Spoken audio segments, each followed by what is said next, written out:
Hey guys, welcome back to another episode. In this episode, I actually want to speak about cultivating self-intimacy.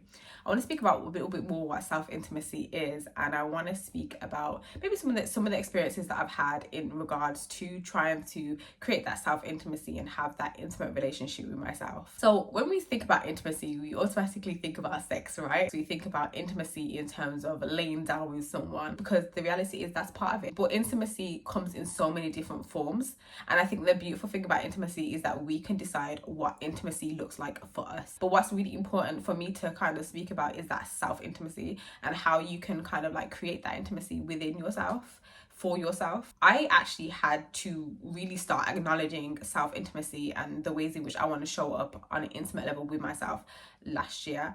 So I've probably spoken before about the fact that since maybe like my dating life started, I haven't really had moments where I've like had time for myself. I didn't really have like years on end, or sometimes even a good 6 months to myself, right? And because of that, sometimes I felt like I was lacking something. I was lacking time for just me. I was lacking that ability to create intimacy and time for myself, to focus on myself, to unlearn certain things, to allow myself to be alone, to be comfortable with being by myself. And then I finally got that chance. So I was actually single for like over a year, and I was just kind of enjoying that experience of just not really having anyone that, I'm with. I also was intentionally single, so I wasn't actually having sex with anyone, I wasn't getting intimate with anyone, and I was being intentional about my time and being by myself and just experiencing solitude and being alone. But that didn't come with its own hardships, because I'm not gonna lie to you, I'm someone who's a deep lover, and I do enjoy being in a relationship. But I'm not gonna lie, like, I've had difficult relationships, I've had difficult experiences on an intimate level with men, but I do love being in a relationship, and I don't give up on the idea of being in love with someone. I have used relationships as a crutch, in a sense. I have wanted to be in a relationship for different reasons, like just wanting to experience love, wanting to feel loved by someone, wanting to give what I believed love was to somebody else, but also to fill voids as well, wanting to be in a relationship to fill a void that I was going through, fill that emptiness, fill that loneliness through being with someone, right? Not wanting to be completely lonely, not wanting to have that solitude by myself. Another reason was like having lack of boundaries, because there were relationships where I knew like I shouldn't be doing this, I shouldn't be in this relationship, I shouldn't be entertaining this, but I would do that. Having low self-esteem and lack of boundaries put me in a place where I was like saying yes or accepting a relationship that I shouldn't have accepted or continued or allowed to continue. Times where I knew that I probably needed to give myself some alone time, I didn't do that. So it's like these things were resting on my spirit, like, oh, I know that I need to be alone, I know that I need to experience some me time and really understand myself and get to know who I am outside a relationship, and I didn't do that. And that had a lot of impact on myself. It had an impact on my spirit, my growth. I had just a lot of things that I had went through in these relationships, like disrespect, harm, but also the choices that I made as well. So I'm not gonna say that I'm a victim, because whilst I can be a victim in certain instances, I also did things because of my own low self-esteem. I did things because of my own lack of boundaries. I did things because of my own selfishness. So there's a lot of things that I did simply because I wanted to fill a void. I wanted to be in a relationship. I felt like I didn't want to be alone, essentially. And that created harm not only for me but for other people as well. So also on the level of just intimacy, not really understanding the importance of creating that intimacy for myself, also not understanding that intimacy is also outside of sex. It's not boxed into one thing, that intimacy is just laying down with someone, that's it. It's not just that. I didn't really completely understand that, and also appreciate that, and also appreciate the fact that I can create that intimacy within myself. So basically that season of me being intentionally single and being alone, I was like, you know what, I'm going to create the intimacy that I desire for myself. So when you're not laying down with someone, and when you're not being intimate with someone, and you don't have that comfort, right? What do? You have to give yourself what you can't get from other people, but you have to continue to give yourself that as well. What we forget is that things can change. So you can be single for a year, and then you can easily get into a relationship And then that relationship can give you the, the intimacy that you desire, the comfort that you're looking for, the comfort that you've been wanting, right, for a while. However, you have to be able to still continue to give yourself what you need to still maintain a healthy self relationship. You have to decide to create that intimacy within yourself and have that intimate relationship with yourself. And again, intimacy doesn't have to be sexual. Intimacy is giving yourself that time to love on yourself, taking yourself out on a date. Outside of dating, it's literally just giving yourself time to connect with who you are, with understanding what you want, experiencing new things, going out there to kind of challenge yourself. Intimacy is like knowing, right? So like to be intimate with someone is to know them essentially.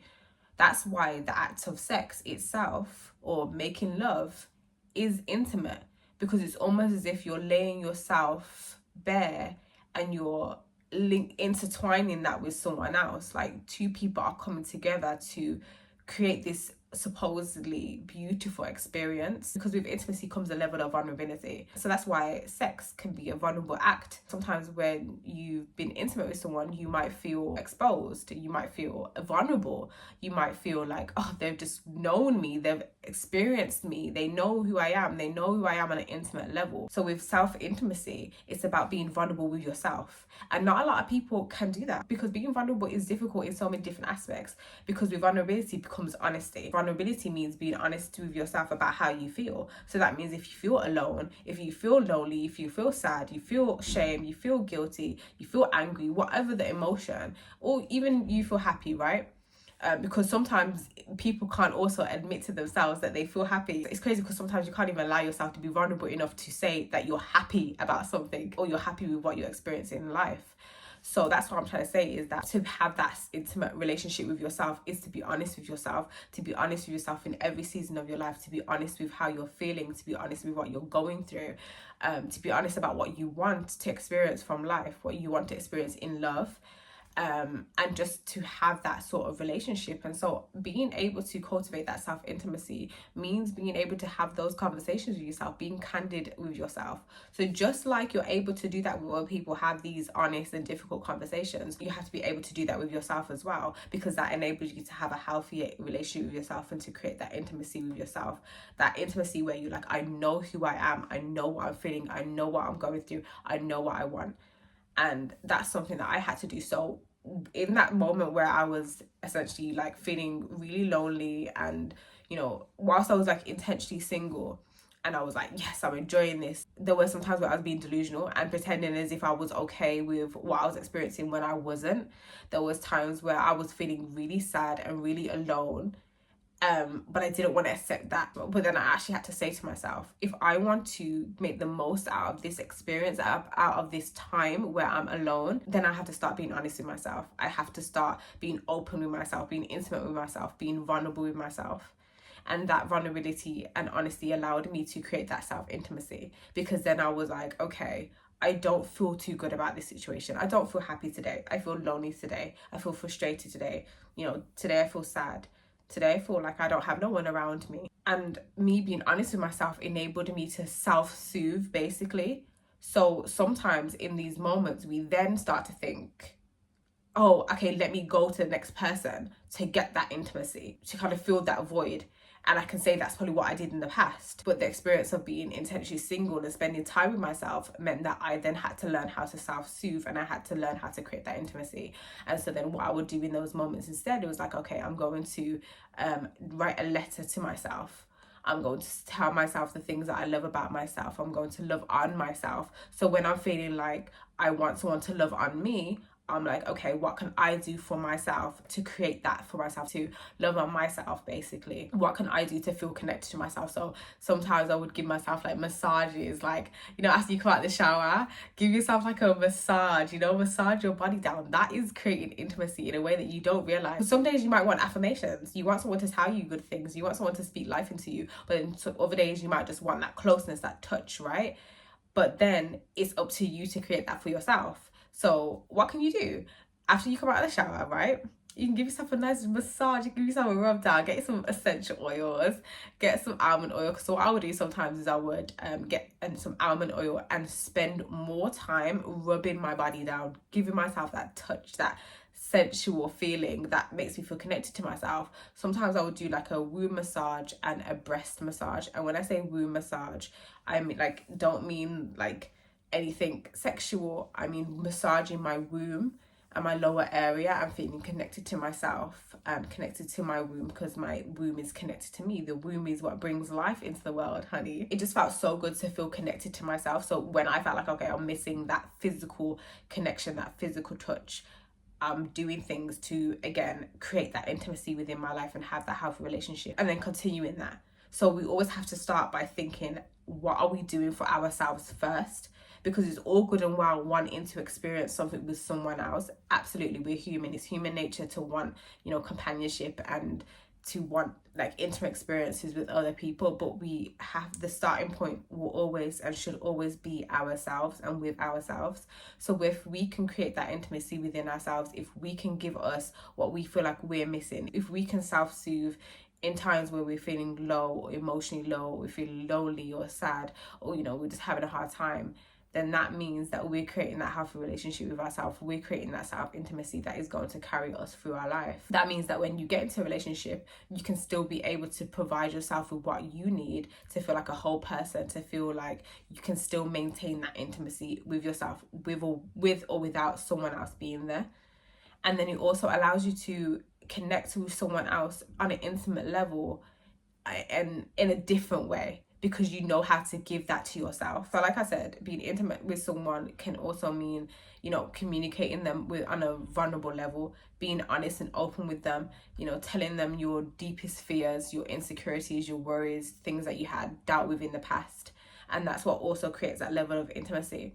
But if you're able to kind of be honest with yourself and communicate with yourself in a healthy way, where you're being honest about how you're feeling and what you went through and what something made you feel like, then you're able to do that with other people as well. And again, it creates that intimacy. So you'll just notice that it always starts with you. It always starts with that intimacy that you have and have given to yourself. You have to kind of decide what intimacy looks like to you, because you have to kind of get your mind out of the, oh, I have to be close with someone. The intimacy means kissing, hugging. Intimacy can mean running yourself a bath. Intimacy can mean going on a walk, be connected to nature. Intimacy can mean getting intimate with God, having conversations with God, spending time with God. Intimacy can look like lighting a candle, but intimacy could also mean the difficult things, because sometimes, in this world of like self-care, everything is very cutesy. Everything looks good, everything's cute, everything's like pretty and dressed up. But sometimes intimacy with yourself means doing the difficult things. It means self-soothing, it means being honest, it means being vulnerable, it means telling yourself the truth, it means standing in your truth and being honest about what you're doing to yourself, what you're doing for yourself, what you're doing right, what you're doing wrong, what you shouldn't do and what you should no longer do. The act of being intimate is the act of being connected to yourself. It's the ability to be rooted in who you are, to have a relationship with yourself that is deeper than surface level. So to be intimate is to go deeper than what's on the surface. And so in order for you to do that, you have to kind of connect with yourself on a deep level. So that means and you're self-aware about what is going on within you, what's going on within you internally, what thoughts and feelings that you're having, what experiences you have, what your relationship with intimacy actually looks like. And on that topic as well, I had to really consider my relationship with intimacy and what intimacy looks like to me. And like maybe some of the experiences that I've had in the past have impacted me. And so I can honestly say that I've had difficult experiences when it's come to intimacy. I've had experiences where I felt violated, experiences where I haven't felt respected. I've had instances where I felt used, to be really honest with you, and I felt disconnected from the person that I decided to be intimate with. I've been forced to do things that I haven't been happy with. So because of those things, I then had to kind of really understand how I relate to intimacy and the act of being intimate with not only myself but with other people, and how that is impacting the relationship with myself. because sometimes the things that we experience can have a negative impact on how we relate to ourselves on an intimate level. It's hard. Sometimes we don't want to dig deep within ourselves, because by digging deep means kind of opening wounds that we may have tried to close, reopening wounds that we've tried to bandage together, and we did it all crooked and everything ain't right, you know. And that journey and that process and that experience can be really difficult. And so I had to do that as well. And having to create that self-intimacy meant that I had to go back to some of those hard experiences, those moments, and I had to think about how that impacted me and affected me on an intimate level. And for a long time, I did have a unhealthy relationship with intimacy and that act of being intimate. And sometimes feeling like I had to be intimate, or I had to do, or having that disconnect between what intimacy actually is. Thinking that intimacy is laying down with someone. The act of being intimate and having an intimate connection with someone is the act of being able to be yourself with that person, to be vulnerable with that person, to feel safe with that person, to create a safe environment as well, where you feel safe, they feel safe. So there's just so much to it. And I think I had to kind of start to think about that and think about my relationship, and then unravel certain things in order to get to a healthier place with myself. So one of the things that I did do a while back, so there's this book called Sacred Woman by Queen Afua, and in that book she talks about womb health, and I guess the spiritual and emotional connection between intimacy and your womb, and you know how you feel within your body. And there was an exercise in the book that I did. It was like a self-reflection and journaling exercise where you basically speak on some of the intimate experiences that you had and how they made you feel, what came from it, like how did you feel on an emotional level, how did you feel whilst it was happening. I can't specifically remember the questions that she asked, but essentially that's what it was about. And I actually did that exercise as well, and it revealed so much to me. It revealed to me the experiences that I've had, and it also revealed to me that a lot of some of the experiences that I've had on an intimate level with someone else haven't always been positive, haven't always been comfortable, haven't always been safe. And I also had to really deal with my own guilt surrounding that as well, because I had a lot of guilt towards maybe the things that I accepted in the past, the things that I did in the past, whether that was in a relationship, because I'm not gonna lie to you, I'm a long time relationship girly. Like, I like to be in a relationship, but that doesn't mean that just because you're in a relationship with someone that you're gonna experience healthy intimate experiences. Because when you're not in a relationship with the right person, if you don't feel comfortable, if you don't feel safe with that person, then the act of being intimate is tainted. Then you're not truly being intimate with that person in a healthy way, because that person isn't actually for you, they're not aligned with you. So then the experiences that you have on a physical level, on a spiritual level, will be, I guess, unhealthy to some degree. You're not actually really connected with that person. You're not actually in alignment with who that person doesn't truly resonate with who you are. So that's why I say understanding intimacy, what intimacy looks like to you. How do you feel like you want to be intimate with yourself? Starting with yourself, how can you create and cultivate that intimacy within yourself? I feel like I'm still, going through the process of trying to release some of the guilt that I have about certain things, but I think that acknowledgement and self-awareness is there, and I think that's where the starting point is. Sometimes is like acknowledging, okay, I'm here, this is how I feel, and this is where I want to go, and this is what I want to work through. And again, that act of being aware of who you are, what you're experiencing, and what you want is, again, an act of being intimate with yourself. There's so many different ways to define intimacy, but you define that. And I think that when, especially in moments where you're yearning for that intimacy with someone else, you have to be able to give yourself what you require from other people, having that intimate relationship with yourself, so that when that intimacy with someone else isn't there, you can give that to yourself, or you can maintain a healthy relationship with yourself. And even if you do get into a relationship with someone, then you've created and cultivated a healthy relationship with yourself, within yourself, that won't be tainted by anyone else, because that's your relationship.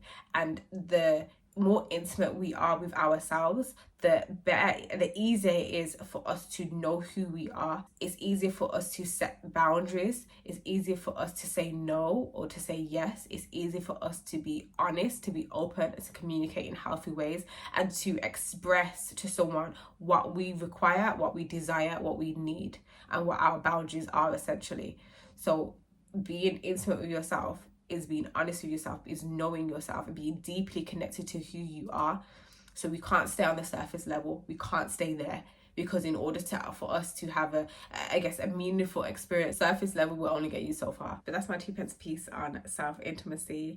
And yeah, I just really hope that you guys can kind of understand what self-intimacy looks like for you, create that intimate relationship with yourself, because it's so important, especially when you're feeling lonely, especially when you're in your single season and you're just trying to understand a little bit more about yourself.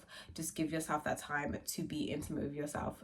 Do the things that you need to do to make you feel connected to yourself on a deeper level. Thank you for listening to this episode, and I will see you in my next episode.